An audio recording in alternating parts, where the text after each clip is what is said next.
লোকসভা ভোটের আবহে বেশ কয়েকদিন আগে আমাদের রাজ্যের মুখ্যমন্ত্রী মমতা বন্দ্যোপাধ্যায়ের সঙ্গে বন্ধুত্বের ইস্যুতে জাতীয় কংগ্রেসের একটা বিতর্কের সৃষ্টি হয়েছিল।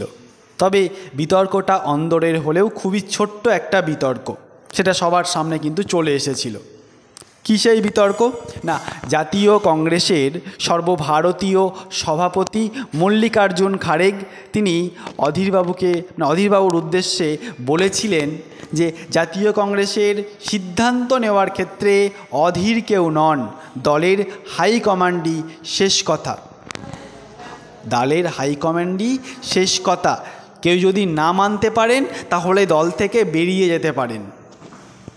তবে যাই হোক, সেই মন্তব্যের পরে গতকাল জাতীয় কংগ্রেসের সর্বভারতীয় সভাপতি মল্লিকার্জুন খাড়গে বেশ নরম সুরে বেশ কয়েকটা কথা বললেন সাংবাদিকদের সামনে, অর্থাৎ সেই কথার সুরটাকে নরম করলেন। তিনি সাংবাদিকদের মুখোমুখি হয়ে বললেন যে আমি কোনো নেতাকে উদ্দেশ্য করে এই কথাটি বলিনি, আমি কোনো নেতাকেই উদ্দেশ্য করে এই কথাটা বলিনি।